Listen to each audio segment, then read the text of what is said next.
Hi, folks. It's Dave with DBS Tech Talk, and we're live. We have one person online, and I am being joined by Intuit Reviews and Ban Beesmas, or we're going to call him Ban today. Let me ask the gentleman on the other line, are you able to hear me okay? Any echoes? No. No echoes? How about you, Mr. Intuit? Can you hear me okay?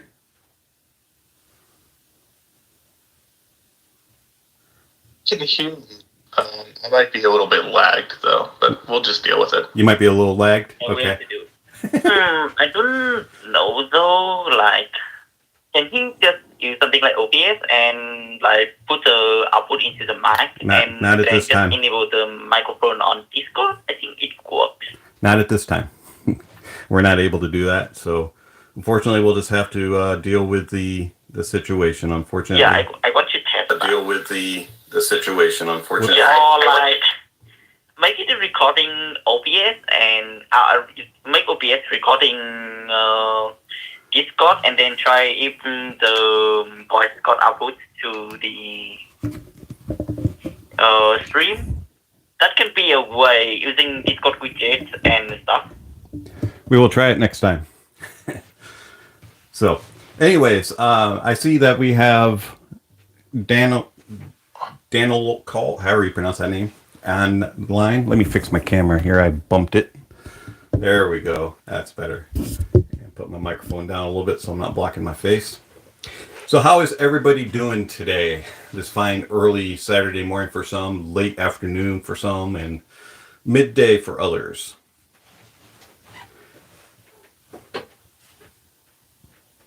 I know it's a delay for the other guys. They may join us. For the ones that are online now, we have 8 people online. We are being joined by Intuit Reviews and by Ban Cepas, and we're going to call him Ban. There'll be a link down below afterwards for his website that he reviews IEMs on. And then, of course, everybody knows Intuit Reviews. Hey guys. Hi. So Intuit, you reviewed the Focal Elex. Would that be a recommendation of yours?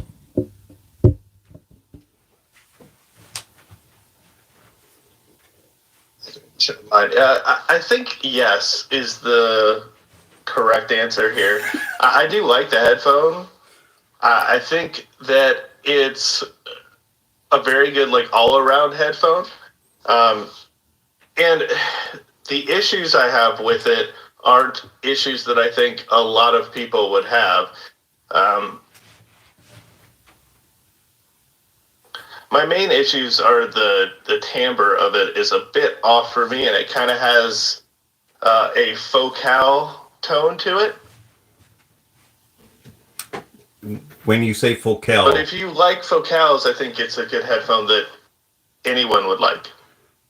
when you say focal, you mean metallic, like a tinny timbre. Yeah, metallic, slightly bright, some ringiness to it. Okay. Do you find that the mids are recessed or anything like that, like significantly? I wouldn't say that they're recessed. I would say they're a bit thin and a little bit on the dry side. Yeah, I found them to be they're not recessed, but they're just a little behind everything else, if that makes sense. Even though it's not a recession, it's more like everything else is just more accentuated. Yeah. And then Ben, what was the last thing that you reviewed? Like a DB backer too. Yeah, there you go. I think the last thing I reviewed on my website was the Moondrop statue.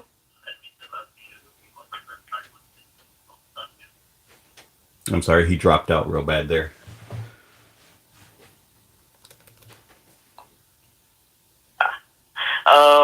It was a neutral IM and like I think it's more focus centric than most of the things I have I have tried without being going too overboard. Like it has some warmness to it, Okay. and so why it's not everything. Thing it doesn't the zone has become my station for about for price rate. Okay. You're reviewing? I'm sorry, was that for me? I didn't catch that. I do apologize. Asking if it was the Starfield that he was reviewing.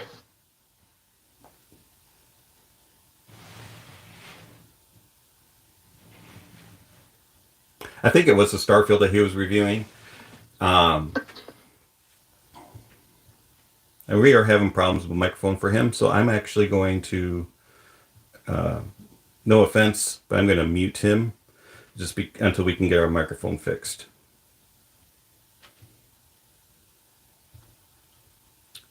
And Intuit, what is next on your list for you to review?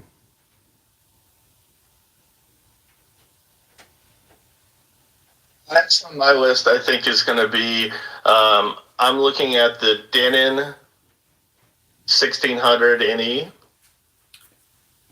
Is that a big AV receiver type thing? which is a power amplifier for speakers. Okay. Does that have like inputs So and outputs? what I'm looking at with that is it's a pretty neutral sound signature. Okay. Gotcha. So that's one of those big, huge, massive ones that you would have like in a living room or an office or something like that, and you can have like 7.1 system set up to it. Right, it's an integrated power stereo amplifier, so it's just 2 channels, Okay. 2.1. Fun. Have you ever reviewed anything like that before?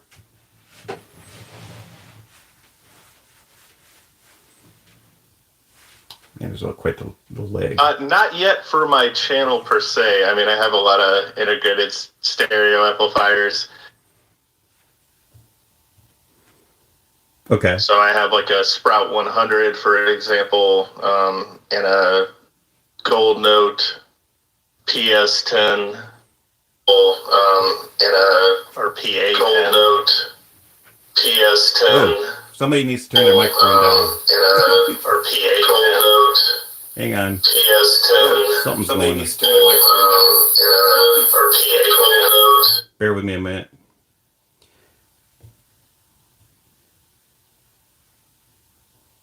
Hold on. Technical difficulties. I do apologize for that.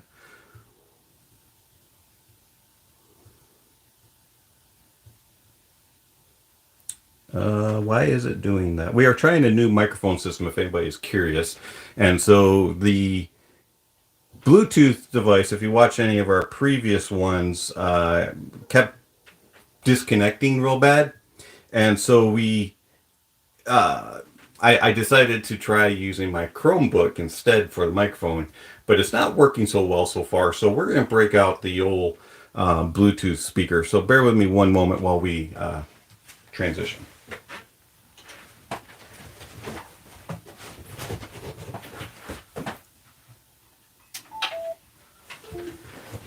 All right.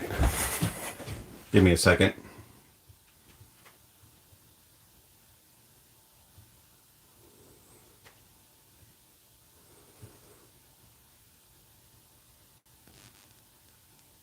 Do apologize for the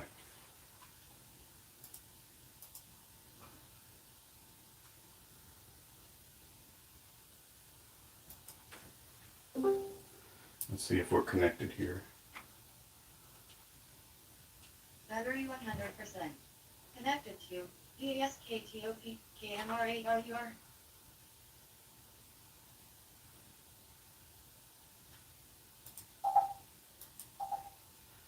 All right.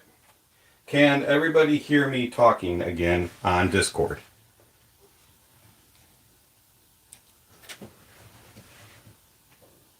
No? Hello?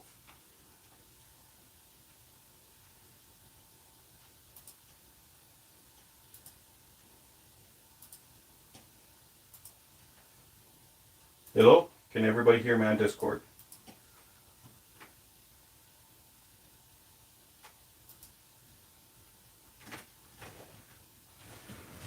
All right. Well, we'll try it. We'll see if they come back. Not sure if they will or not. But anyways, so for today's Discord, trying to connect with Discord to Intuit Reviews, Bambesis, and whoever else joins in. But we're having technical difficulties. So anyways, the reason for this Discord was just to, or this live stream was to just join up with all you all and answer some of your questions and see what all you guys have pertaining to me. Now, I saw some greetings here from New York. Is that New York City or is that the state of New York for Andrew? Because I originally grew up just outside of Buffalo, New York.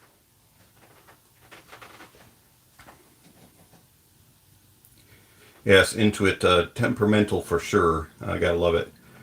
Babylon, New York. Sweet. Is it nice and chilly there in New York? My dad lives in Batavia, and he was supposed to be getting some snow. He wasn't too happy about that. So yeah, it's raining. We were originally here in the Midwest. We were supposed to get a bunch of snow, and then they changed it, and it went all crazy like for us. So that was kind of a bummer. I was hoping kind of to use my snowblower for at least once. Oh, you're from Chicago. So we flip-flopped. I'm from New York, and I moved to the Midwest, and you're from Chicago, and you went east. So that's kind of cool. And Chubbs, you're from Korea. Wow, that's a little ways away from where I am. Just a few miles across a few ponds. And let's see. I know where Intuit's from. And Ari, I'm not sure where you're from. Thank you for joining. And I do believe I know where Daniel Cow is. I think he's Midwesterner also, just like the rest of us. So greetings to everybody wherever you are. Hopefully I didn't wake you up too soon or keep you up too late if you're really far ahead of us. But I tried to pick a time frame that was kind of in the middle of the day so it kind of worked with everybody.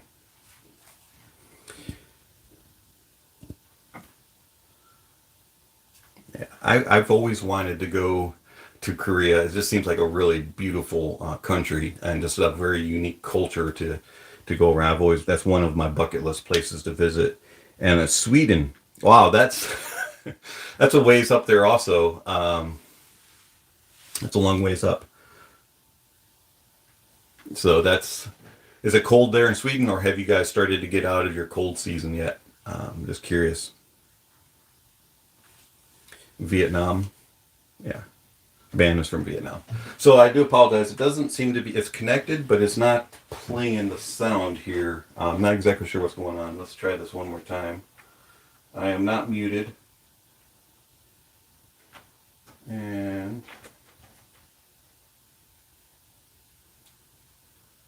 it's not portraying any noise, any volumes for us. So I do apologize for that. But they can ask questions and answer questions in the chat. So we have, it's springtime in Sweden. That's good. At least the flowers are coming out and you're starting to warm up a little bit. Have I heard a Bifrost 2? I heard a Bifrost 2 one time at a HeadFi meet, but it was very brief and I don't even remember what headphones it was. I just remember having the Bifrost, but I don't really remember much about it other than, hey, I heard it.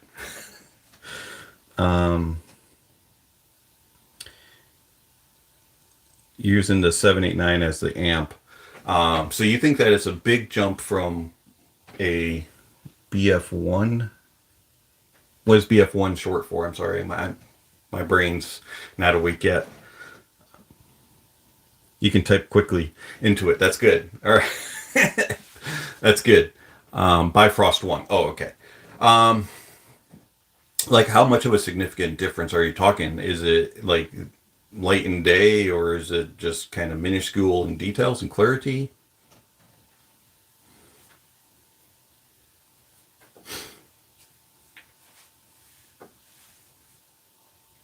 Got some. Ooh, you got some Stellias also. Yeah, I enjoyed the Stelios when I heard them a couple of times at Headphone Meet, but I haven't gotten a real sit down chance yet. And I would love to be able to sit down and just hear the Stelia for an extended period and compare it. It seems like a very capable headphone. Okay, so you get more bass impact and better spatial resolution. Well, that's important, especially if a DAC can do that going out to an amp. And it has no USB issues. Unfortunately, a lot of their gear back in earlier times did have a lot of USB problems. So yeah, that definitely was something that they needed to address. So it's good to hear that they have addressed it. Am I into speakers? I get asked this a lot, and unfortunately, speakers are kind of that one area in my household that I'm not allowed to tinker with. My wife doesn't really want them out in the living room, and I don't have a whole lot of room here in this setup. So unfortunately, speakers are just a little bit of a I want to, but I'm kind of being told I can't. Now, if I can get some bookshelves, put them up here, some little bookshelf speakers, I might get into that. But I haven't really jumped into that yet. The Blom BL05s are available.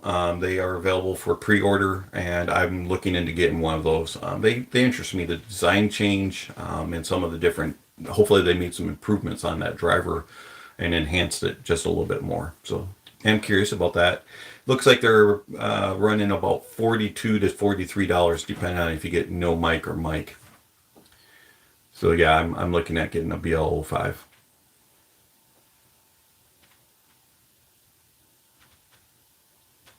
Yeah, 789 on drop right now is 300. So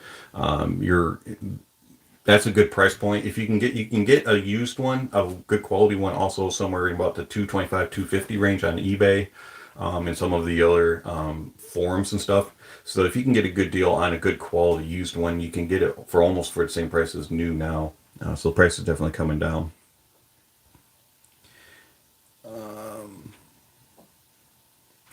Yeah, I'll take some coffee wherever you're getting it from. Yes, I do have a shirt on, and it has coffee on it. So, there you go. You have to have coffee if you're using headphones or IEMs of any sort. It just works together. I just love it. Yeah, they used to price gouge so bad for the 789. That was ridiculous when it was selling for $700-800, and then you get a drop every 6 months, and so people were just like, I want to have a 789, so they were paying the ridiculous price. That was craziness. You can, I think also Amazon has 789s, but I think they're usually $50 to about $100 more than what the actual price is on Drop. So if Drop is selling something, usually Amazon attacks on a little bit of price, but you can get Drop products now on Amazon.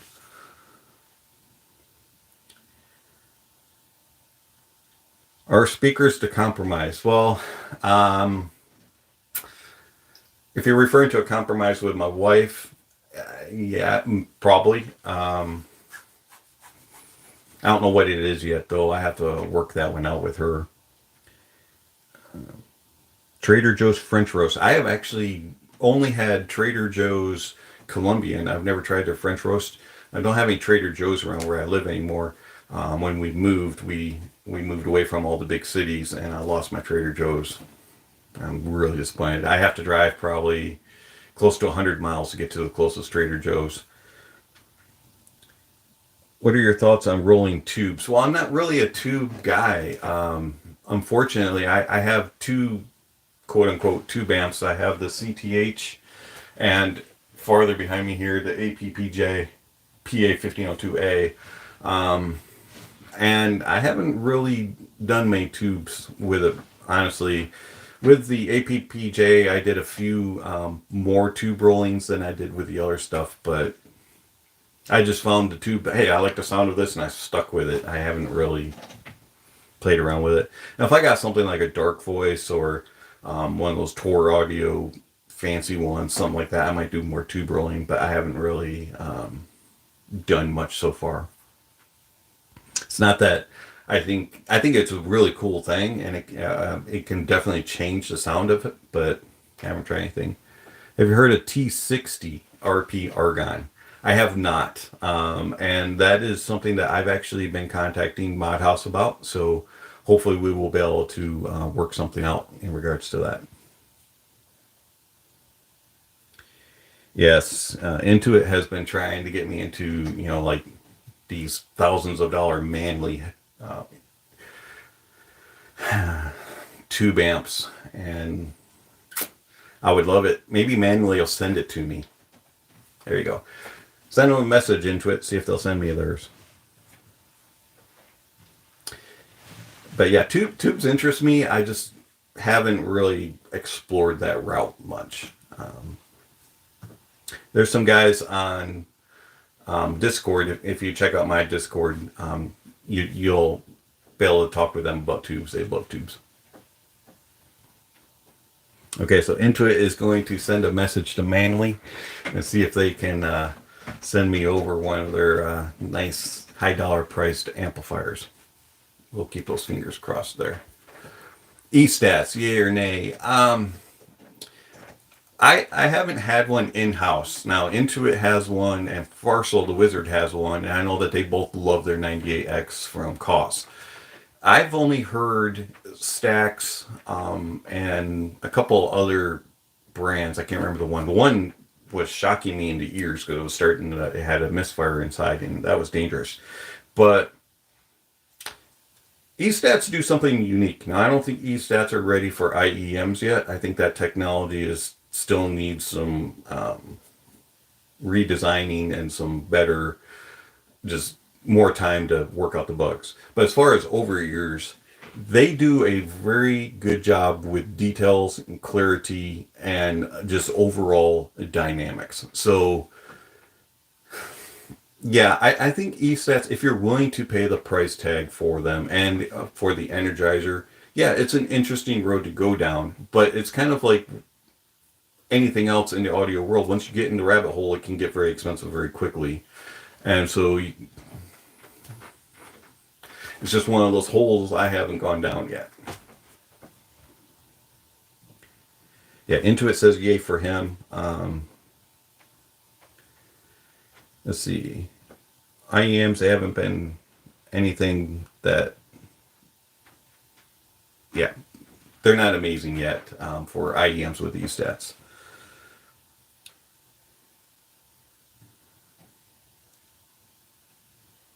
Yeah, energizers are kind of the divider in my impressions. It's like some energizers are really good, some aren't. I wish that all E-stat headphones would have the same connector. That way it was just kind of a standard across the board, because you have some connectors that use stacks. You have the weird one that Koss uses, and then there's another one that some company that I tried at a Headphone meet used. It was like a octagon shape. It was really weird. So yeah, I wish that they would just come with a standard with the E-stat.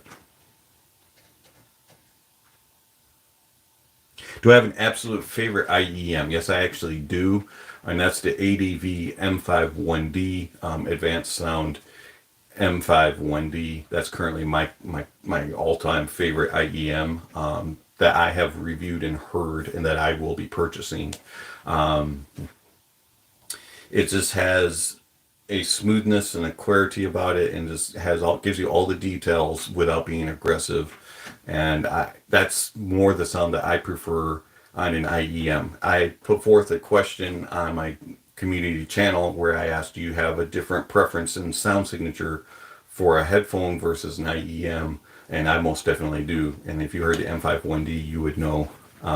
Okay, he likes HD 600 and the Ananda, and then he likes this. So you'd be able to tell a difference between what my sound signatures are. Can I distinguish between the 2.5 Pro and the 789? Okay, so the Archel 2.5 Pro is XLR input, so you get your balanced in, and then it's only a quarter out. So you have balanced in, single-ended out. So you're benefiting from the power of a balanced input, and you're also benefiting from the darker backgrounds that you can get from a balanced input, and also just the more overall clarity from it, but it's still single-ended output. Whereas the 789, you have balanced in and balanced out and a bunch of other things.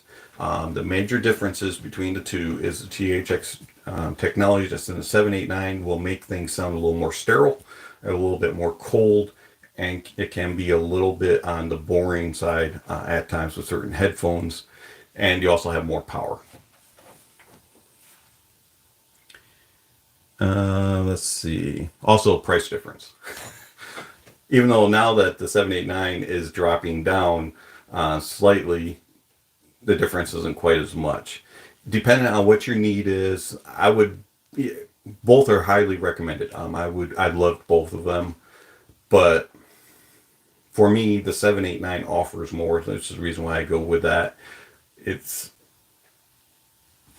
to each their own as far as which one you would really want. Standardization of the connectors, or at least affordable adapts, would be nice. Yeah, for the stacks and for all the other e-stats, exactly. Okay, so Bambisos likes the Sony IER Z1Rs. I actually have not heard those, and I would love to. Now I know the over-ear Z1Rs are awesome, so it'll be interesting.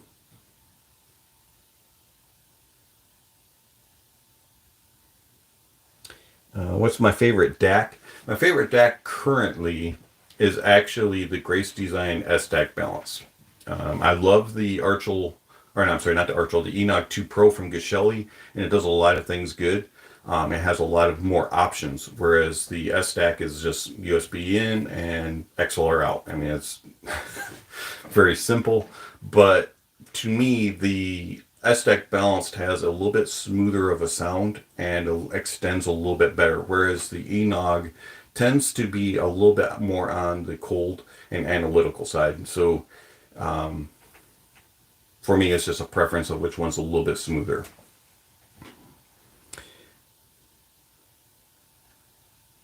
iSign 10s, I love them. I actually have them right here.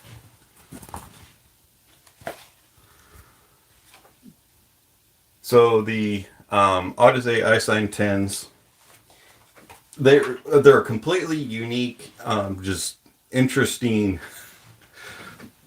IE. I wouldn't really call them an IEM. It's more like an ear speaker. So when you put them on, they just kind of sit.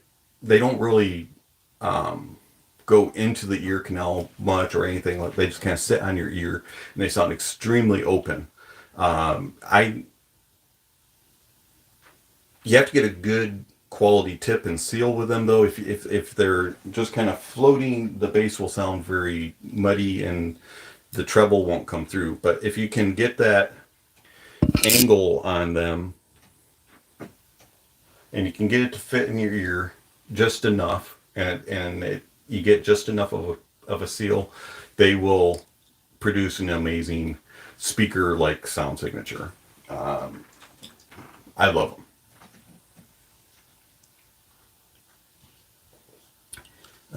Let's see. Of course, Intuit is talking about his gold note. Maybe one day he'll send it to me so I can hear it and review it and see what all the hubbub is about. Evan, good to see you. I do apologize. I know that I said that that you'd be able to be on with sound and technical difficulties, terrible YouTube content creator here. I wasn't able to get it to work. So next time, I do apologize for that. And if you are, just a quick shout out here, if you are not aware, DBS Tech Talk does have Patreon, and you can join us on Patreon and support the channel that way.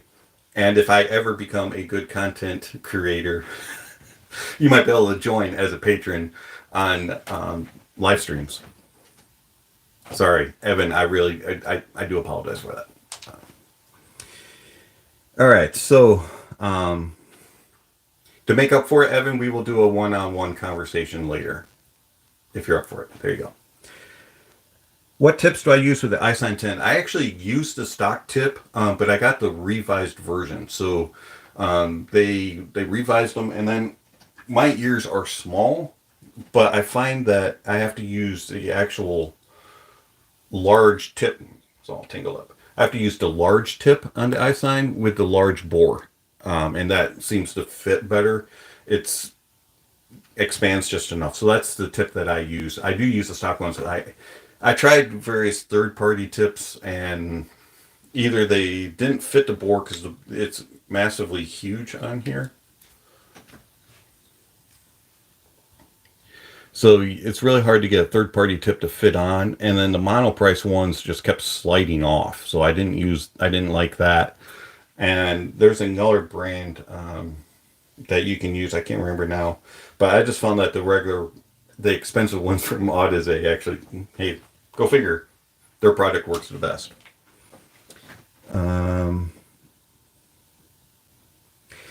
Yeah, hopefully I'll get it working. I have no idea who knows. Anyways, what's really sad, this is awful, is I do live stream for my church. So I help set it up and, do all that kind of stuff. So I should be good at this. But no. So, all right. I've used the 10s, the 20s, and the i4s, and they're all their own thing. No one is an upgrade, it seems. Really? So the i4 isn't an upgrade to the iSign 10 or the iSign 20? That's interesting. I would have thought that it would have been a significant jump up, especially considering the price tag is about 3 or 4 times more.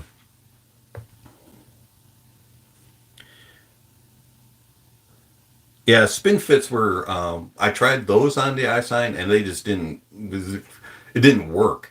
That thing, it's massively huge. The bore on it is really large. And you have to get it far down on the nozzle in order for things to fit. So, I don't know what size, I don't know if that's like a 6 mil or a 7 millimeter, but it's pretty big and significant.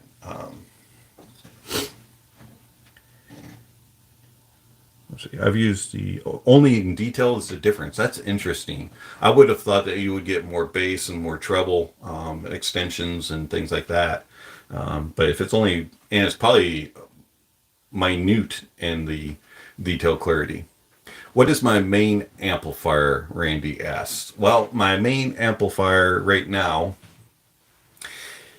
is the THX 789 and also the THX 788. I do use both of those quite a bit, but the 789 is connected to 3 different DACs that I can use, so I can kind of test and see what the differences are. And I just find that it has the best sound. Plus, it plays very well with IEMs and has plenty of power for more power-hungry headphones. So it's just kind of more a standard setup for me. The other amplifiers that I have, as you can kind of see, this is the Liquid Carbon X from Cavelli. This is a CTH, and then this is the APPJ PA1502A tube amp. And the down here is my 789, and then way down here is the JDS Labs Atom and a Archel 1, and then this is the Archel 2.0. The DACs that I have, we have of course, the 788 has its own DAC, and then you have the Geshelli Enog 2 Pro, and down yonder here, which you can't see underneath, is an SMSL M100 and SMSL SU8, and also this is the Grace Design S-DAC Balanced. There you go. All right.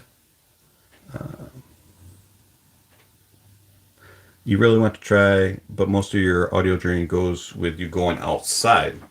Well, if you're going outside, there's actually some pretty good stuff coming through. One of them that I am testing, I don't really want to give any opinions of it at the moment, but you have the IFI Audio Hip DAC. That's a DAC amp. You could also, let's see what else we got here. This is a FIO A5. It's only an amplifier itself. Doesn't have a DAC in it. Or you could, if you wanted to go DAP, you can do a really small one. You can get these for about $100. This is the Hi-Fi Mega Mini. It only does SD card or TF card. It doesn't have any innards as far as memory. So you would have to provide your own. Or you can get something like a Pioneer XDP 30R or a 300R. And this one you can stream Tidal, Deezer, Spotify, Amazon Music, all kinds of stuff on there. And it also has, I think, 64 gigs of memory and has 2 slots for SD cards. And it also does, I think it does DSD. I'm not sure if it does MQA. But yeah, I mean, it's a whole lot better. So, I mean, there's plenty of options for that also. Or you could just use your phone and use a dongle of some sort. So you have like something like an X Duo Link, or you have just a cheap Razer DAC amp. Or if you go to ADV or Advanced Sound, you can do an access port light. And they have those both, the access port lights you can get for iOS or Android or USB-C. So there's all kinds of options for portable. It would be a little hard to strap a 789 on your back and walk around with a power cord plugged in. Let's see. You also like transparency with a warm tilt. Randy, are you asking if that's your sound preference? Let's see. I'm sorry, I lost my place. A Mojo for outside. Mojo would be a good option. I actually haven't gotten to review one, but I've heard them quite a few times, and they have a really nice sound to them, a little bit on the warmer side, which is nice. Goes really well with IEMs. What would you say is your sound? My sound. For me, it depends on if I'm listening to IEMs or if I'm listening to headphones. I do have a difference, and I like something that's very close to neutral, but not super cold. Has just enough warmth in the mids and in the treble areas to tame out the cold brittleness of treble. And I like a linear bass, something that's really well extended with details, but I don't like it to be thumpy, bumpy, and just, you know. I don't mind that every now and then. It's kind of fun. Heidi's, or Heidi, however you pronounce that one, is actually a really good product. I heard one at a headphone thing. I heard one of their fancy DAPs, one of their really expensive ones. They have a really nice sound to it.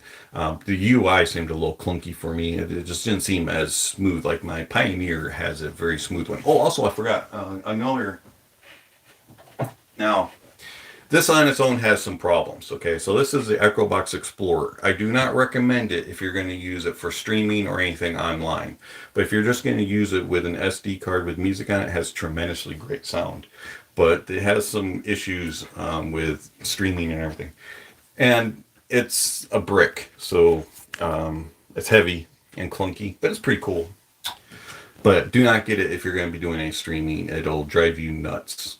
Has some of the worst UI on it, even though it runs Android. What is my favorite Fostex?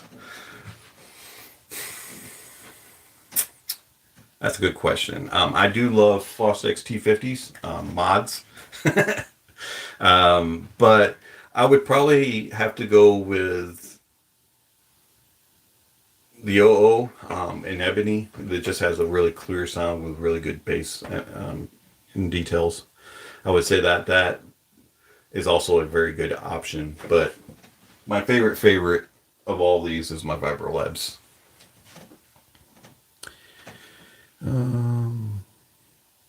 Okay, Intuit recommends a Centrance. I haven't heard that, so be curious to hear one of the Centrances. Emutique is a very good Fostex variant that Intuit likes a lot. Oh, you meant that your 788 is transparent and warm. Yeah, the 788 is very smooth, detailed, has really nice clarity, and it has just enough of that little bit of warmth to give it a little musicality, so it doesn't have that THX dryness and coldness that THX can have.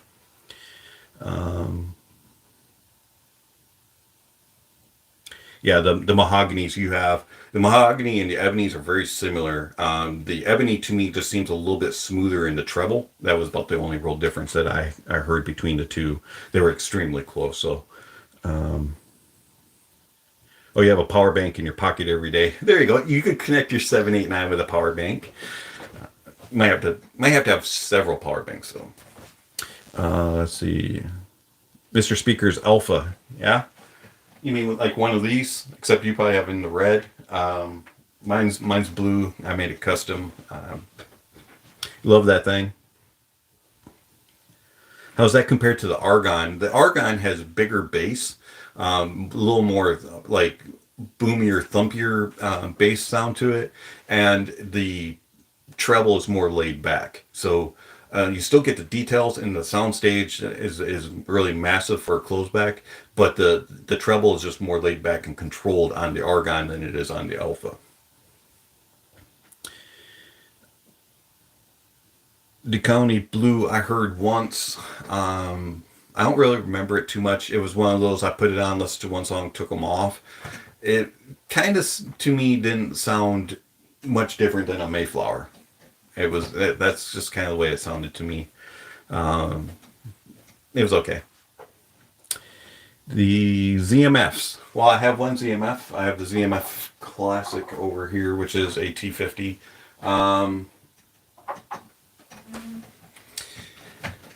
I love ZMFs. Zach's a great guy. I've talked with him several times. I really enjoy all the times that we've gotten to discuss various things. To me, it's a very niche product that he offers, and not everybody can afford them. But if you can afford them, or can get on board with ZMF, they are an extremely smooth sound, very nicely done. I mean, Zach knows how to put forth a good sound. It's just pricey, but he makes really good pads. ZMF pads are awesome. Let's see. Yeah, DeCounty Blue is a little grainy, especially in the treble regions, which is kind of what reminded me of a Mayflower. Let's see.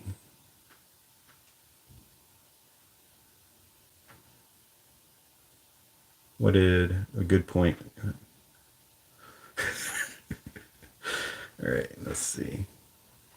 Verite Open would probably be about my choice for a ZMF headphone if I were to pay the price to really get one. I really like that. And then is it the Aeolus? I think it's the Aeolus was the other one that I would probably go for. Verite Closed, I did hear, but I heard it while it was still in development, so I didn't get to hear the final product, so I don't really want to offer any takes on that.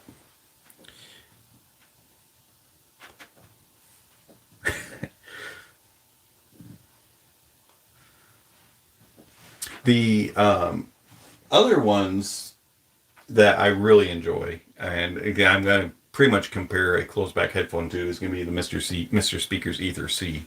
So I'm a little bit picky when it comes to a closed back headphone.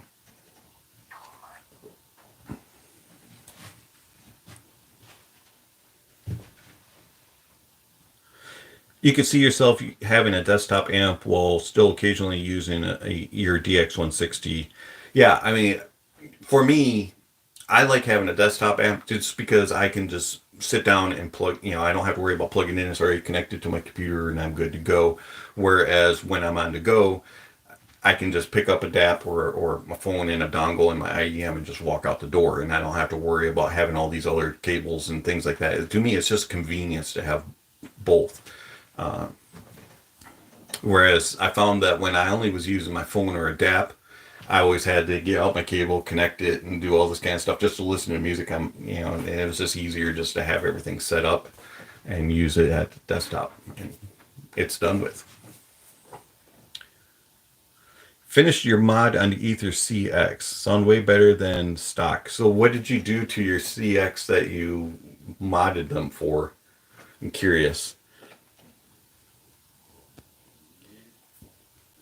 M9 sounds great, but it's painfully slow in the interface. I've heard that. Is the M9 Android or is it their own UI? I don't remember which one it was, but I've heard that it's really slow in their interface.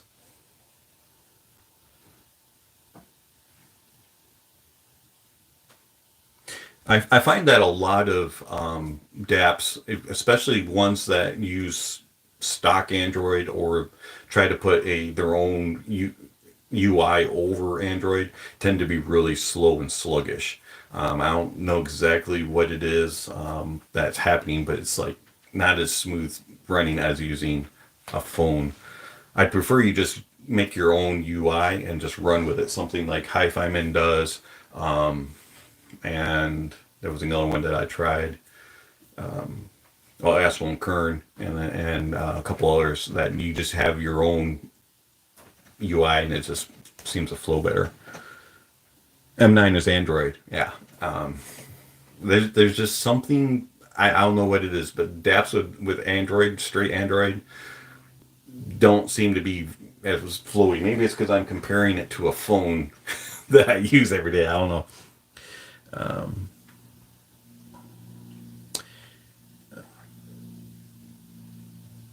What is that behind the HE560? The orange thing? That's actually a flower pot.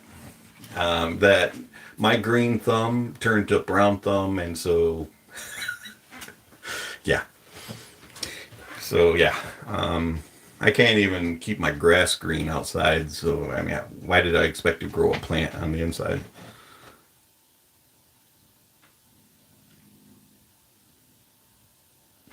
Yeah, the AK user interfaces are very user friendly. I just find you can just pick it up and go, oh, okay, I need to do that. My Pioneer took me a few moments to figure out, but the Echo Box is such a pain to try to figure out. I just can't stand it. Plus, it's so slow. I mean, it's just like creeping. It's like I went back to flip phone days or something.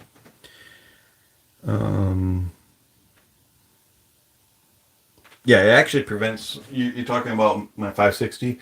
It's on an IKEA lamp, one of those little tripod lamps. And if I have the 560 on there, they just slide down. So I had to put my little pod up there to kind of hold it and cup it in place. Cheap.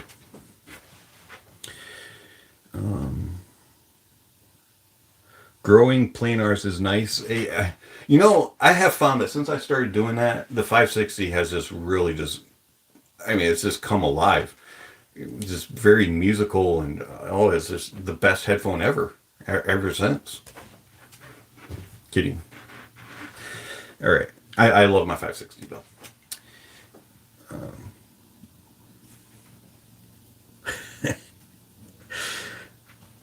All right, let's see. You would know that, I'm sure. Yeah, everyone run out and go get yourself pots to set your headphones on. Back in the day, it used to be those yoga blocks. Now it's going to be those little pots for putting your headphones on.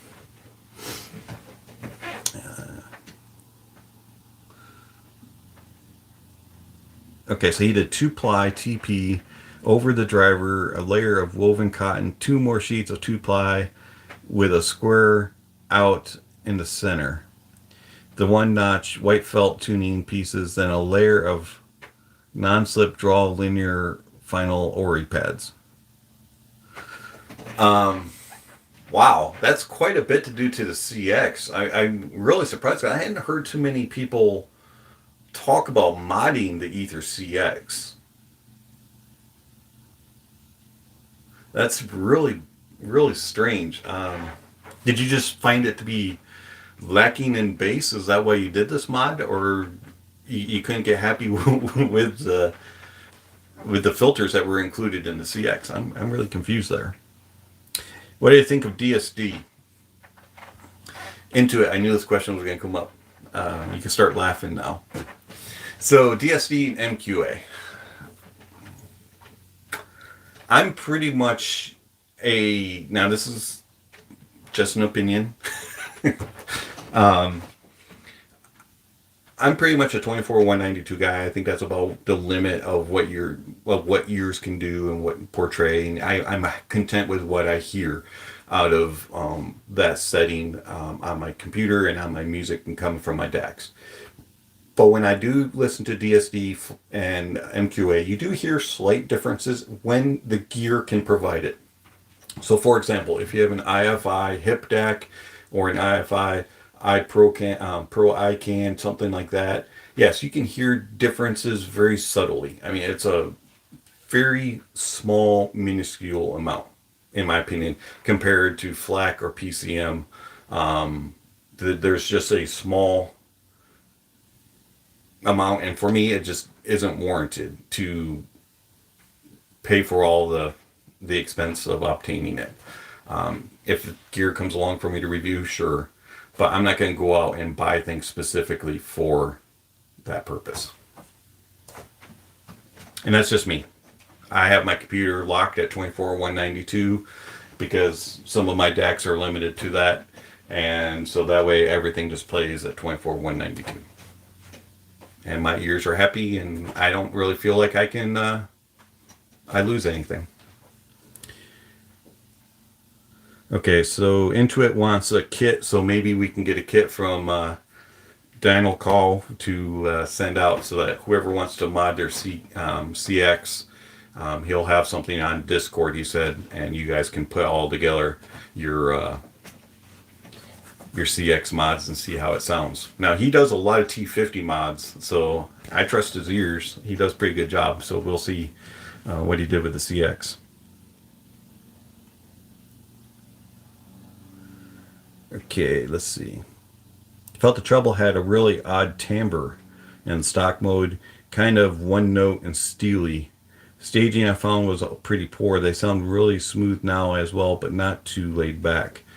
Now that's interesting. Now I've only heard the CX for very briefly at Auxpona. I didn't hear it be able to compare it versus my Ether C, but I don't find the Ether C to have a timbre steeliness to it. And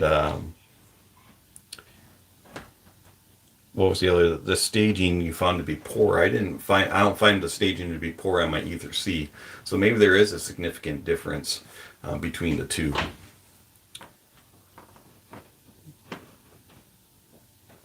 Yeah, shipping. You don't worry about the shipping thing at the moment. We can discuss it on Discord. Let's see. You prefer the 2-notch whites. Now, see, I can't really, because again, the CX has a different tuning kit than my Ether C. So when people say I prefer the two-notch or 1-notch or this and that, mine has the old school. So for mine, it comes with,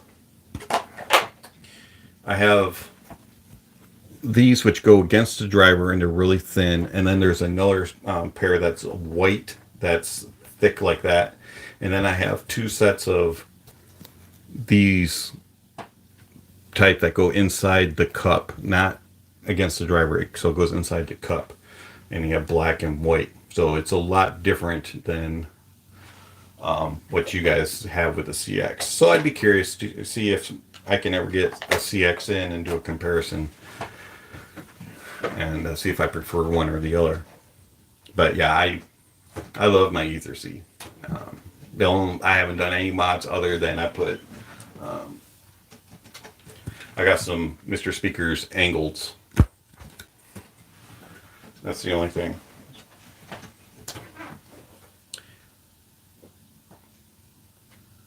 It's more dense white felt than I have. Interesting. CX also have a completely different dampening scheme on the rear of the driver compared to the original. Really? So is it like more thick more intense, like when you, or is it lighter and thinner?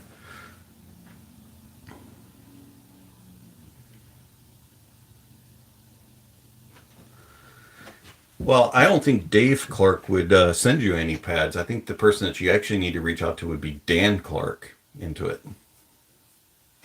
Just saying.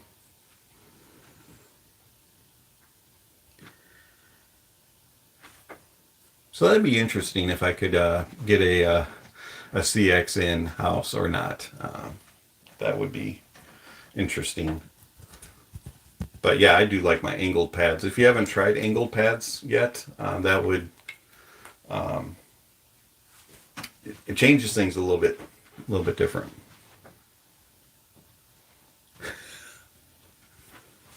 That's too funny right there. Dave Clark, Dan Clark. Now Dave Clark's gonna go, maybe I should start up a headphone company. I have no idea anything about them, but I'll give it a shot. The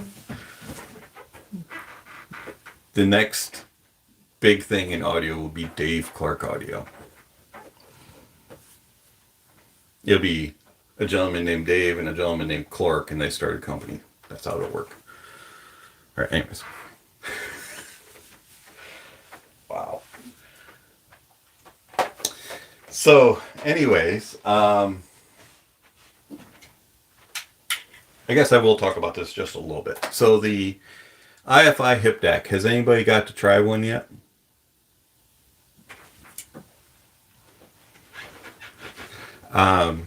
I must say it is very well built. It is nice and metal. It does have a little bit of a noise to it though. Like the buttons rattle just a little bit if you tap them. And then it's very simple as far as build. You have your 3.5 and your 4.4 with your volume and power controller. And then you have a bass boost and your like IE power match thing that IFI does. Basically, it's a gain switch.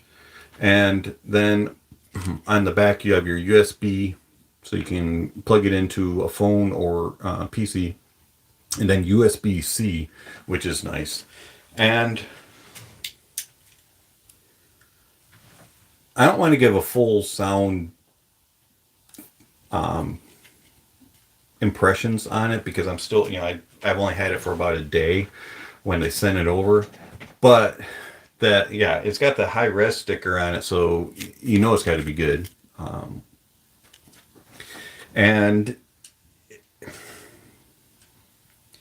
I'm kind of at the moment just a little hit or miss on the hip deck. Still have plenty of time to go with it before a review is going to come out, and be curious to see if the impressions change, but it just has its moments.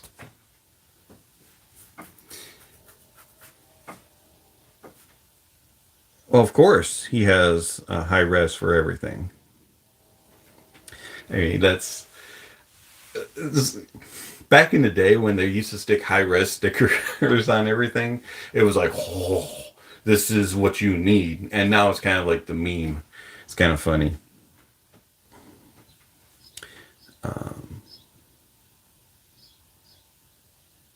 Oh, you just have some random stickers that you can toss? No, that'd be funny.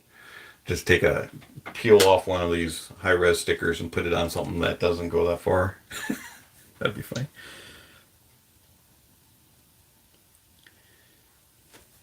But anyways, the hip deck, it does MQA, does DSD, does all the stuff that you want. And the one thing that stands out to me as kind of interesting is the bass boost, because on all of the other amplifiers from IFI that I have tried, the bass boost has been a more like just like a little kiss and an uplift of the bass, and you get better details and clarity, and it's just it's like a smoothness of the bass. Whereas on the hip deck, when you hit the bass, it's more like, okay, this is like what I expect out of any other portable amplifier, especially something from Fio, where it's more like just boom. You've got boomy bass, thicker bass, and it's just it doesn't you lose clarity on it, and so that really surprises me. That the bass boost is that way on the hip deck instead of being the more smooth and more natural bass boost that you used to get with all the other amplifiers. Even like the Zen had a very pleasurable bass boost, and the hip deck it reminds me of an everyday portable amplifier's bass boost. Yeah, the X bass versus true bass is kind of similar to that. True bass is what I'm referring to, where it's more of a refinement and an improvement of the bass notes, whereas X bass is more, here you go, it's just poof, you want extra, here you go, you got your extra bass. But this just seems to be a little bit overcooked compared to even other amps that have X bass. Sounds less nuanced. Yeah, that would be one way to put it. And also for me, it has a Burr Brown DAC in it. And for me, usually most Burr Browns, especially in IFI gear, Burr Browns had this lush warmness to it and just this tone of romanticism, I guess you could say. And for me, the hip deck doesn't have that. It's kind of lacking the warmth until you get into the MQA and DSD stuff, and then you kind of feel it a little bit more. It's kind of odd. But still have plenty of time. We'll see what the final review comes out with. But for now. Should get an Emotiva A100 for the Fostex. I'm happy with a 789 and 788. Haven't had any real issues. I did hear a Fostex, my ZMF Classics, on a A100, and it powered them, but to me it was just like, I can do this with the other stuff also. I don't want to blow up my headphones by using those speaker outs. That's just kind of my take on it. To me, it was just overkill when I could use something else.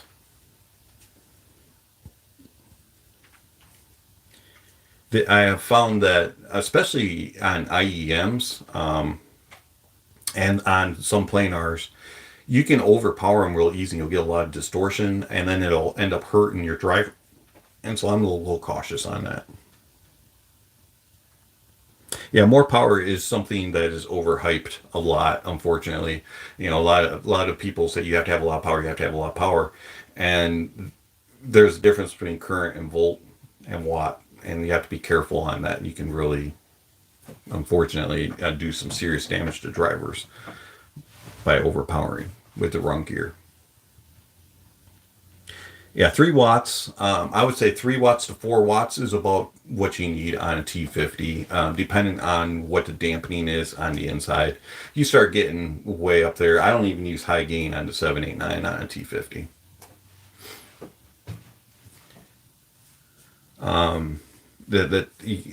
In fact, I can't think of anything that I've used a high gain yet. I haven't gone past medium gain on the 789 since I've owned it. For one, I'm a little afraid of pushing that much power.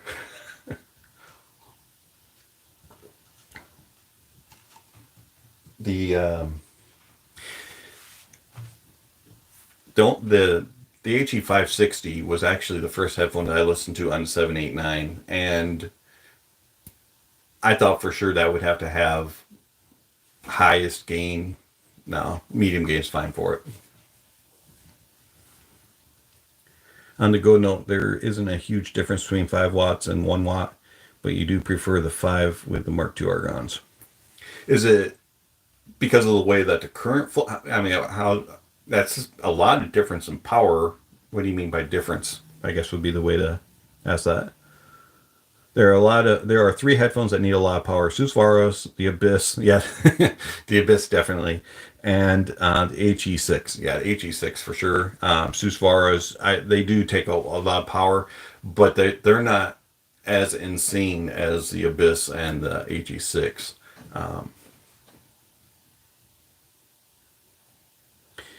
Tin Hi-Fi P1 needs gain 2. I haven't tried a P1 on the 789. I returned that as soon as that review was done. Was not a fan of the P1. Just current difference, so it isn't major. So you get a little bit more like dynamics and a little more thump and slam than you would between the two gains. You don't gain a whole lot volume wise. Is that what you're saying?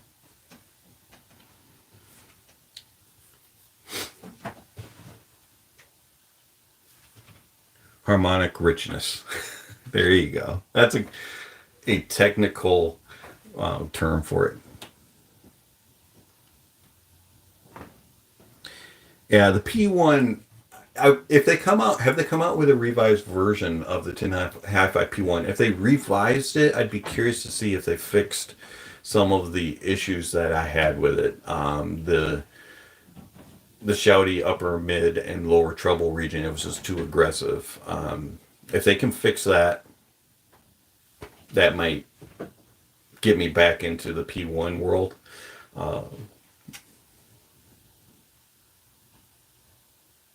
The T2 will be revised first. Interesting.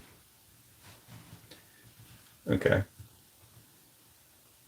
Yeah, I mean, the P1s are power hungry, but there's a... It wasn't that I wasn't powering them properly, because I was. It was just... They just sounded off to me. T2 revision looks like plastic. That's interesting. Seems like that would be kind of somewhat of a step down for Tin Hi-Fi to do. Be curious to see. I do have the T4s over here that Intuit sent me, and that review will be coming out next week.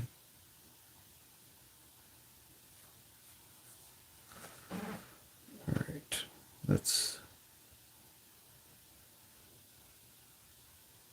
There's a Tin Hi-Fi prototype. I haven't heard about that. I haven't seen it. That would be interesting. So is that the T4? That's... Any opinions on Empire ears? Expensive. They're kind of like all the other big names that you see, Noble, Empire ears, some of the others that are out there.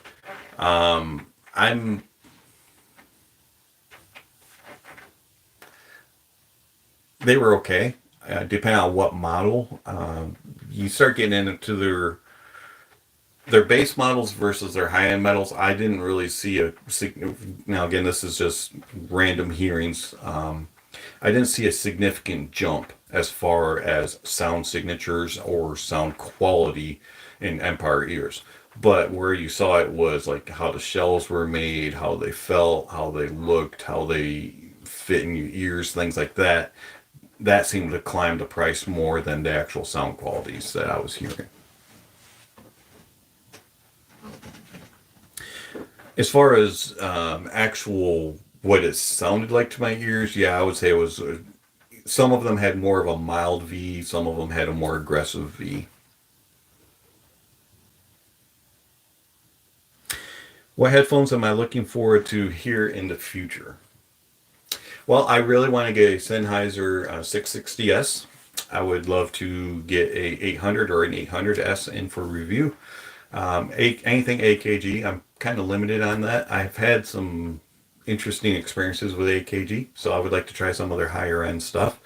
Some of the higher end Fostex stuff would really interest me. And then I would really, really, really love to be able to get an Aria in so I could compare versus an Ananda. And also take the next leap up and try out some of the really high-end hi-fi min stuff. That would be what I would really enjoy. As far as IEMs, what I would like to try, I would like to try some of the higher end stuff. When I say higher end, $500 or more price tag, just to see if it really compares versus some of my lower end stuff. And then, yeah, I would like to try to get a Stellia in for review. Also an Elysia. Z1R would be an excellent choice to get in. I've heard it. I thought you were referring to the IEM Z1R. I'd like to hear a Sony Z1R over ear. That would be interesting. But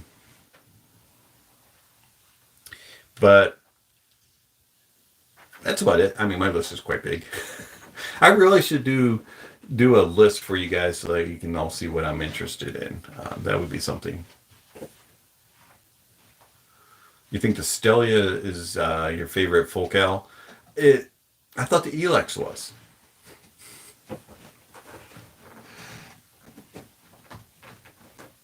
I would love to get a Utopia. I've always been enamored by them. I just really, really want to hear Utopia in person for an extended period of time for a review.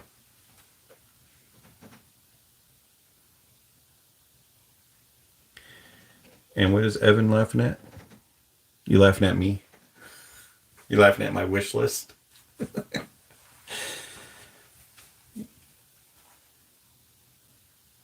Yeah, I mean, I would just send a whole store. There you go.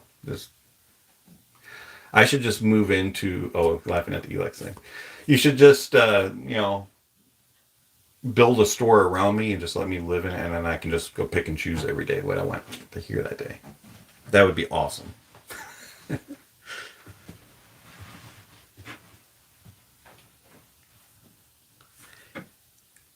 Yeah, I really like the Utopia. I think that based on what I've heard through various listening sessions, I really think the Utopia would be one of, if not possibly, close to end game for me. Dan Clark Audio, I do enjoy them. I have, of course, the Ether Cs, and I think that he makes some really good products. Did we just lose YouTube? There we go. We're back. So what I like about Dan Clark is his closed stuff. I really am not a super big fan of Dan Clark open headphones. And there's just something funky that goes on with the soundstage that I don't know. I prefer his closed headphones better. Also would like to get in some ZMF stuff, see if I can get some of his creations. Yeah.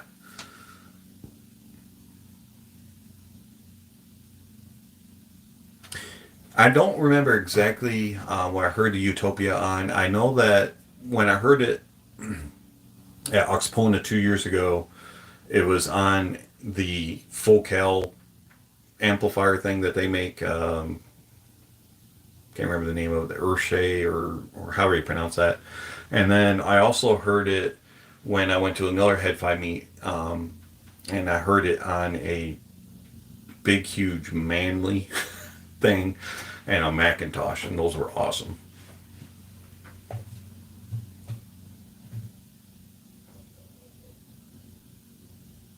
You have the clears, but Stellia is a big jump up. Yeah, it would be a massive jump. I really can't compare the two as far as sounds, but yeah, it would be a pretty significant jump for you. Aeon 2 closed and 2 others opens, maybe Voces.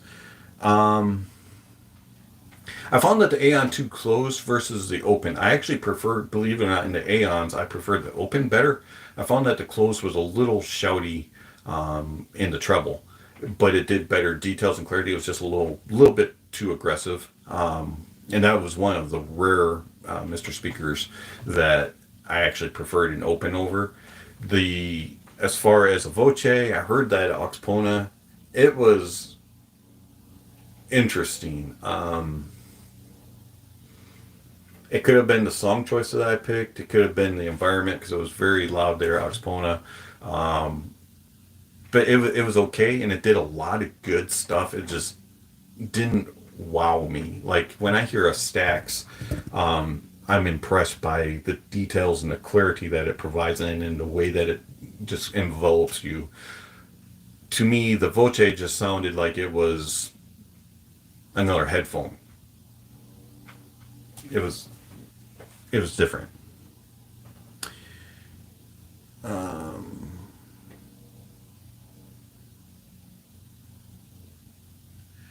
Yeah, so you heard the Utopia on the Manly too.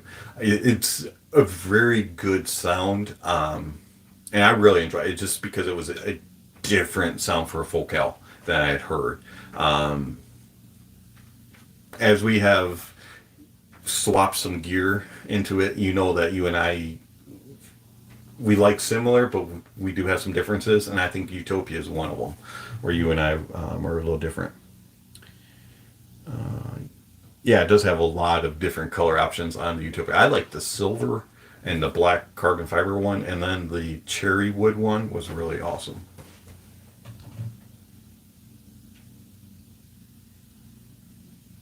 Yeah, I think that if I were to go E-Stat, I would definitely go Stax versus Voce. Just, I don't, it just has, the Stax just has a way of enveloping you and immersing you, whereas Dan Clark, it was good, it just didn't have those wow moments like the Stax can. I'm sure, because Dan Clark's very good at improving his models as he goes along. Every single one that he goes for seems to improve with the next rendition. I wonder if he comes out with a Voce 2 or something similar, if the Voce 2 would be improved on what is missing, and you would get a little bit more of that, what's missing.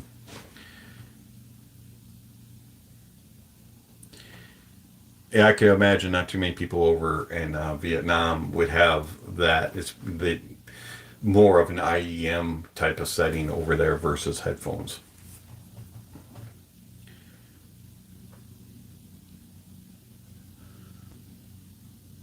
You have a Valley 2 for tubes. Yeah, I wouldn't think that would go really well with a Stelia. I would think you would want more something along solid state lines.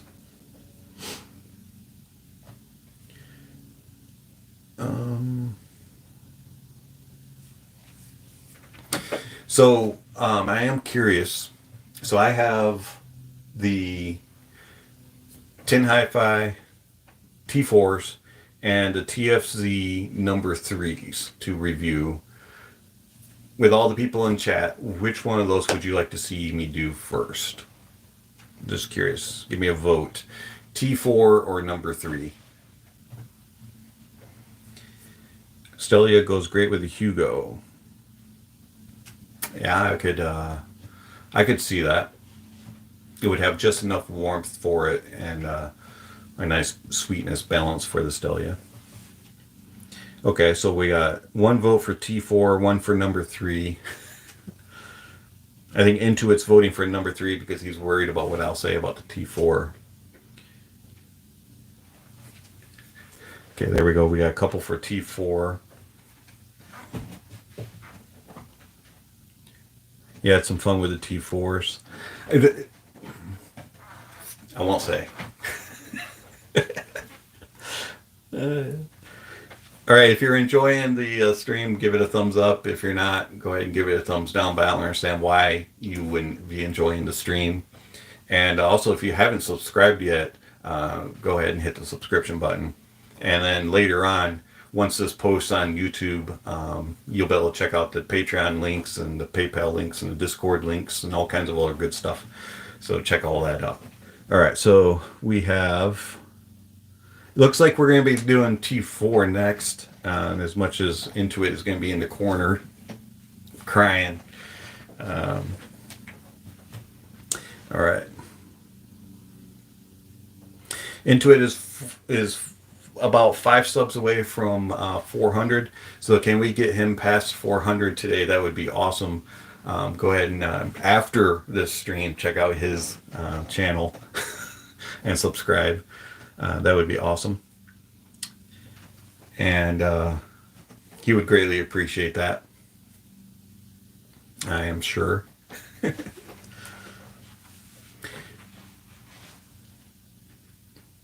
All right, so yeah, we're going to go T4, and that review will come out probably Tuesday, and so you can be looking forward to that.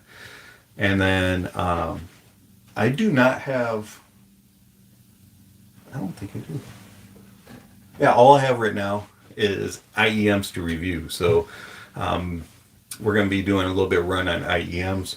We have the Hi-Fi Min RE600Ss, and we have these little things, the AD Alpha Delta KS3s, and then we also have the hip DAC to review and a few other things. So need to get some over ears in, see what we can get, but they're so expensive.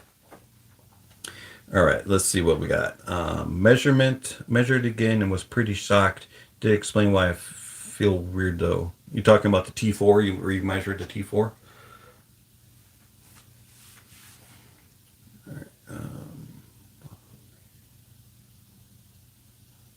oh, the T3. Gotcha. So anyways, Pentagon testing for Hippie Deck.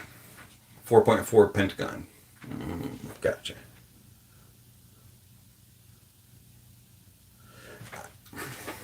I have a connector coming, so I'll be able to test all that for you as far as 4.4. I know that 4.4 is probably the future, but right now no one else uses it, it seems like. It's kind of rare, at least for me. I don't know if you guys experience different, but it's like every time I get something with 4.4, I have to either borrow an adapter or get one so I can test things, and it's just kind of a nuisance. Do you have a real klutz back there? No? I'm a little confused at that. Do I have a real klutz back there? What are you talking about, Evan? I'm lost.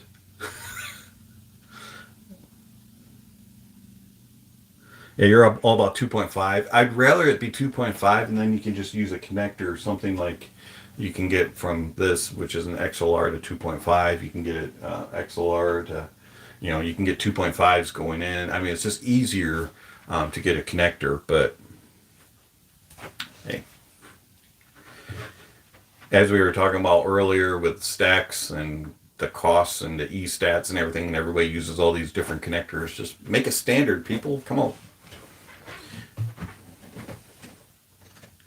The Sens are on a black stand. Yes, right there. Those are my 600s. There you go. Was somebody asking about my 600s? Oh, Klutz headphone stand. That is not a Klutz. It's a knockoff of a Klutz, basically.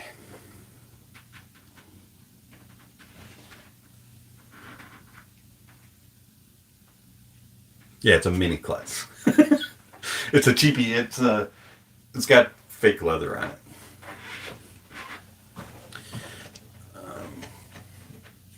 I was so confused by that when you were like Klutz. I'm like, I'm not a Klutz. I mean, I drop things quite a bit, but I didn't think I was that much of a Klutz. Heart Audio is very good. I actually got to experience Heart Audio cables, went into it, sent over as 17.7Xs, and I really enjoyed that. I thought that it was a very unique setup. The way the cable was very well built, but just how that they can interchange and connect works very well. The multi-kit, yeah, is very helpful. And if you go 4.4, you'd be able to use a heart cable very easily on that. Maybe I just need to jump into that world.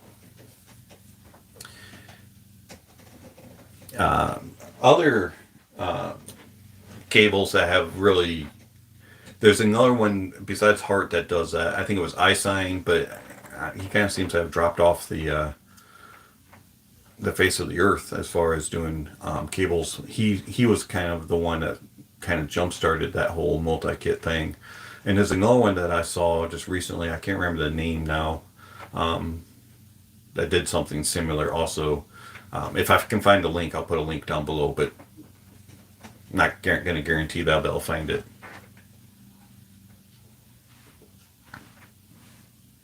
Yeah, Ursine, not Isine, sorry.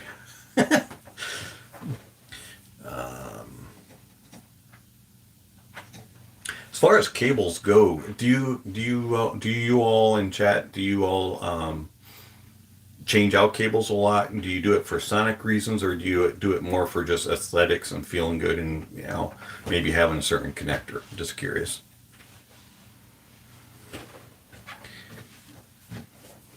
Oh, Dave Clark makes those multi-kit cables? Awesome. I'll have to look into that.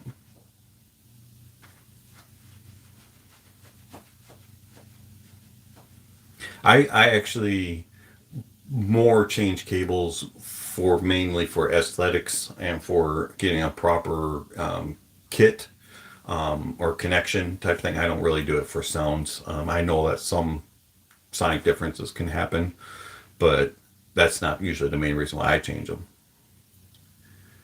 Yeah, non-jankiness, that's key. I cannot stand cables that just wad up, tangle, and I have to mess with them for 10 minutes before I can start listening to music. Something along the lines of like an Ananda or a Susvara cable, change that out quick.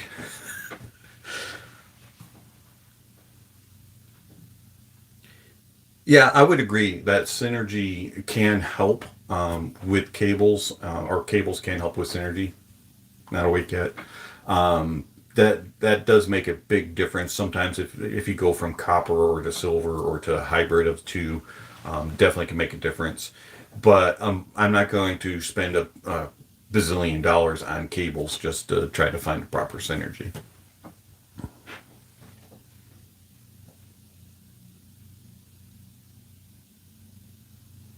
That's cool. That so he makes custom cables for you there in Vietnam. That's awesome.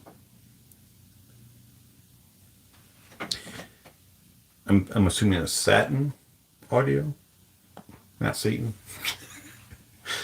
Whew. No, those would be some strange cables. All right. Other than Utopia uses standard cables. Yeah, I mean there's. Yeah.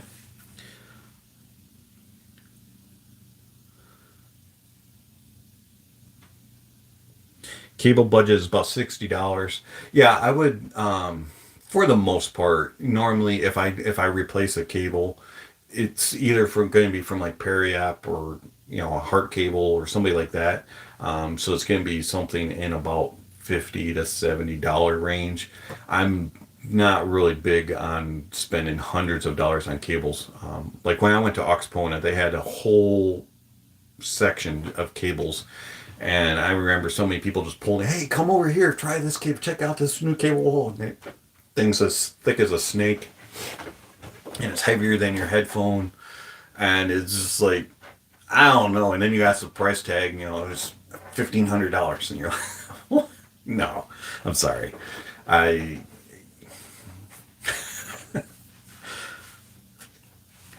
Yeah, cables is one of those.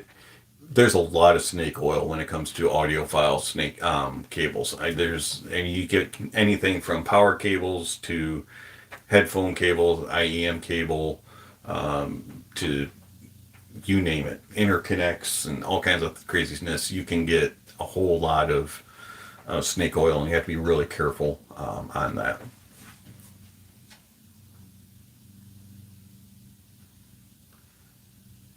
Yeah, it's. I've purchased some things from a couple companies over in Europe, and I completely forgot about the conversion rate to me here in the U.S. And I was like, "Wow, that's really." Oh wait, we're good.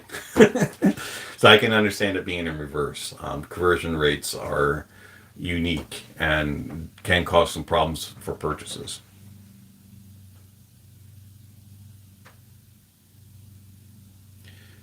You had to buy the IFI match. Did you which IFI match did you get? Did you get a 2.5 millimeter, 3.5 millimeter, or did you just get the little straight up earbuddy one that doesn't have any of the impedance changes? It actually does work. You just have to know for sure which one, how much your ohms are on your amp and on your in ears. 3.5. Okay, so it's pretty universal. I tested a 2.5 one and it worked really well. So I had the Ibosso IT01s, which are really sensitive, and I plugged it into the LCX and I had a ton of hiss. I hit the little switch on it and it went away. It worked really well. Does give the impression that you're losing a little bit of detail. So just be aware that it'll sound a little more compressed at times. It probably would work for the Gold Note because the Gold Note has a higher output impedance, and so the IFI match, IE match has, I think it's 8 ohms, 16 ohms, 32 ohms, if I remember correctly, and so you should be able to pretty much find a happy medium. But I'm not 100% sure if it was just my Ibosso IT01s that sounded a little bit, it was maybe showing their potential when they have the proper source, or if it was what the IE match was doing as far as making it sound a little bit closed in and compressed. Yeah, I know how you feel about compression, but it is a unique tool. It'll help you to be able to hear some differences. So curious to see what you think of it. The other ones I want to try from IFI is the USB filters. I want to see if there's a real big difference on that. I'd be curious. Has anybody tried those in chat? Any of the filters? Or their different power cables that they offer?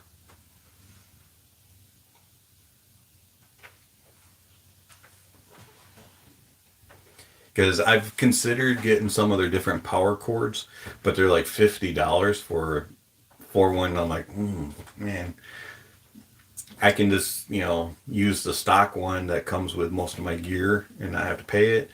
Is $50 really worth an upgrade in power cable? Absolutely no difference that you could tell. Yeah, that's a bummer. I was afraid somebody would say that. Yeah, you've tried them, so if you don't have an issue, they're not worth it. Okay. That's kind of what I was thinking. Yeah, the IFI power supply, which I got to test and review, it makes a difference. It's hard to prove and it's really hard to hear. And for the longest time, I was thinking that I was just hearing a $600 placebo thing. So I actually unplugged it, plugged in all my the stuff that I normally use, did a test for a couple of days, and then I went back to it, and I was like, wait a minute. Yeah, there's just a slight difference. So yeah, you can make a difference on that. You power a Raspberry Pi based Roon endpoint with it. Interesting.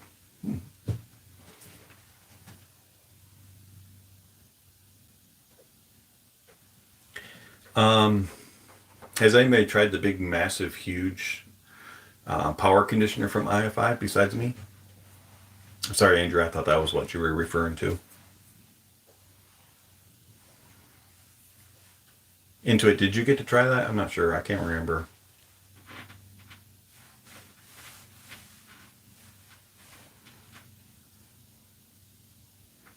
The powered USB hub, yeah, that will fix a lot of your USB problem. I was thinking more or less using the USB filter for like a phone system, or maybe like a phone setup or a DAP setup type of thing, versus an actual PC or anything like that. Something where you're not actually using a USB hub. Not yet. Okay. Yeah, that power conditioner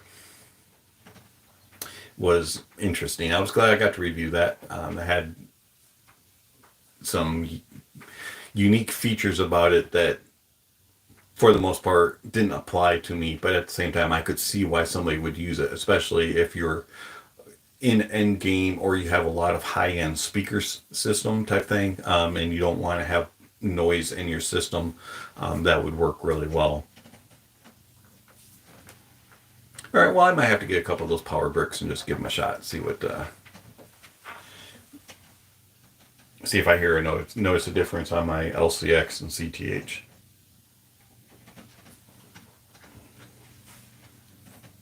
All right, well, we are going on 1 o'clock in the afternoon, and I do have a few things I'm supposed to do. So the sun is shining today, so I'm supposed to try to go outside and do some honeydew stuff for the wife. So I think I'm going to start wrapping it up. If you have any other questions or comments, go ahead and leave them in the chat, and we'll do about 15 minutes more here. So we'll start thinking about closing up shop in a little bit.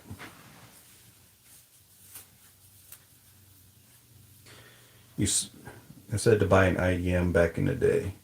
Oh, you sold it to buy an IEM. Interesting. Andrew, yes, it's been very nice to have you in chat today. I appreciate everybody that's in the chat today. And it's been really fun to have Intuit in here giving his insight. Do apologize again about all the technical problems, but hey, if you're a subscriber of mine, you're used to it. Yeah, 15 more minutes of stoppage time. That's about right. If we have any soccer players in here. You're going to come up with a way to fix the streaming stuff. Have to have some ideas in your head. Okay, I look forward to it. Shoot me a message on Discord and we'll get that out. Van's got the plan. And, you know, if any other people want to host it and bring me along, hey, I'll be okay with that too. He has multiple plans. It's always good to have a backup. Would you do anything different in this hobby if you had a chance to start all over again?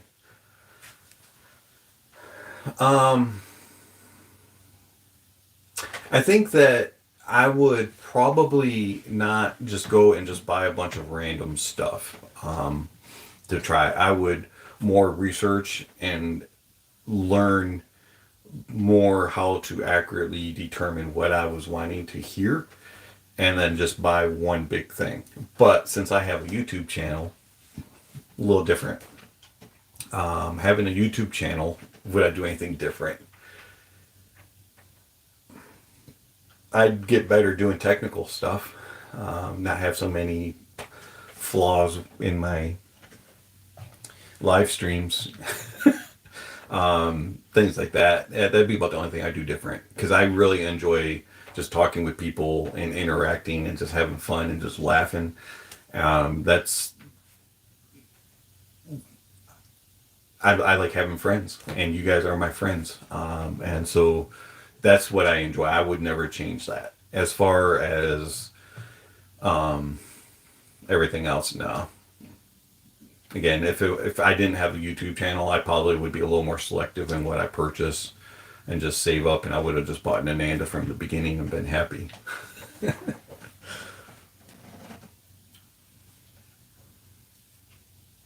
But as far as my hobby channel, no, I'm content where it's at. I like just the way it's done. I think that it's just more personable this way and just more interactive. And you get to see that actually us on the screen are human too, and we all make mistakes, and we're not perfect. He would buy more House of Marley. Well, you know, that I did have a House of Marley at one time. Into it, I'll send it to you and you can do a review. There you go. Since you can't resist, I'll let you review it. And I can't. I was going to say I'd get my, the symphonized headphone back from who took it from me, who Actually, I gifted the Symphonized Wraith to a friend, and he has since sold it. So I would have, or gave it away or something. I don't know. I think he sold it actually. Shame on him. But anyways, I would loan you them and my House of Marley's, and you can review them just for that comment. Beats are the best. Actually, some of the newer beats are not near what they used to be. I wouldn't say that they're as terrible as they used to. Actually, beats have their spot. They do, and you can do a lot worse. All right. So into it. Do you want me to send you my House of Marley's?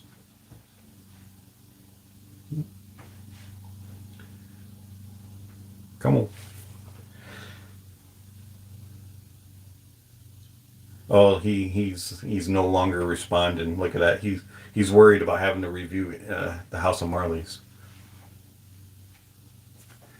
No, thank you. Yep, they're on their way. Shipping out today. I don't think. Do I?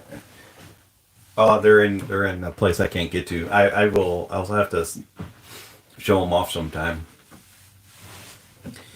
Yeah. Yep. I will send them out later. All right. So Lori, how do you justify spending $1,000 more for, say, Campfire Andromeda versus a Blonde BL3? Well, that's actually a really good question because I actually struggle with it myself, and the Blonde BL3s are a good value for $40, but they can't do what $1,000 IEM can do. So, in certain regards, but at the same time, are you getting that $950 difference? In my opinion, no. For various reasons. Number one, I don't find the Andromedas to be very comfortable to wear. And number two, I don't think the price tag of the Andromeda is worth $1,000. Personally. Now, I haven't had one in-house to review. I've only heard them sporadically. Okay. So, if the Andromeda was $500 and it could do what it does versus what the Blonde can do, I would say yes, you can justify it. But when you start getting to $1,000 for IEMs, it becomes a little iffy for me. Yeah, I wouldn't go for, if I was going for $1,000 head IEM, Campfire Andromeda probably wouldn't be worth it. I would be looking elsewhere. I would actually be looking more towards ADV, their M5 12D. I would be looking at something more like a custom in-ear if I'm paying that price tag. IEMs, to me, from now, again, I don't have a whole lot of experience in the high-end stuff. $500 is the most I'd be willing to pay, and that's because I'm buying the M5 1D for that price tag. So justification comes down to what it means to you. So I would say if you want to really consider an IEM, you have to hear it in that price tag before you judge it. Headphones are a lot easier to give price tags and see the differences in the price points versus IEMs for me.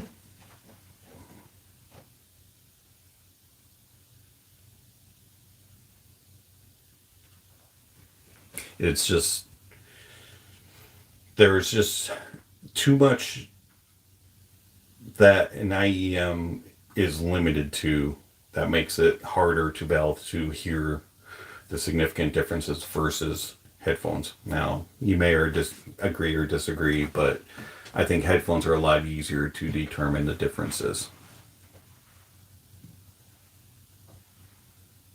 Only experience I've had, like an Andrew, though, been the Final Audio B3, a bit less bombastic than the Andro. Yeah, also closer to 500. Yeah, I think in IEMs, and this is just my personal opinion, I think IEMs, where you really start to see small differences in IEM starts at 500 to 1,000 and beyond. The differences become very minute and very small and defined. Whereas when you go from $40 to $100, you can hear a difference. When you go from 100 to 200, 250 and upwards, you can really hear the differences in those levels on IEMs. Headphones are a little different. You get $40 headphone to $100, then you get to about 100 to 300, there's a big jump, and then from 300 to 500, there's another significant jump. And then 500 to 1,000, there's a really large jump, and then it kind of mellows out. At least that's in my experience. So there you go. Tough question. Hopefully I kind of answered it for you in the best that I can.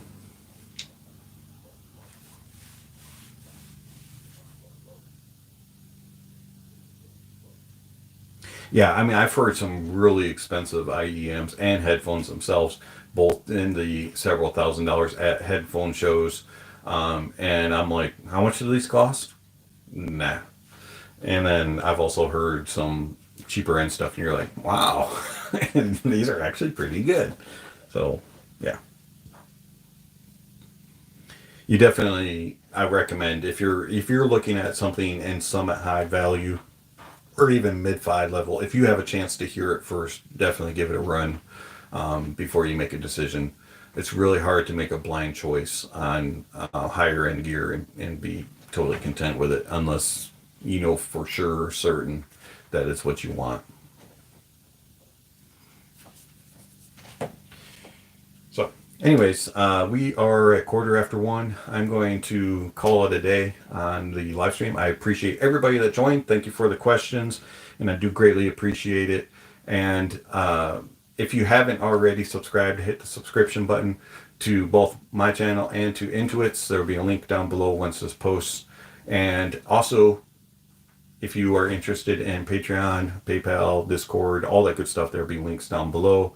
And again, I do greatly appreciate it. Look forward to seeing you all next time on the live stream.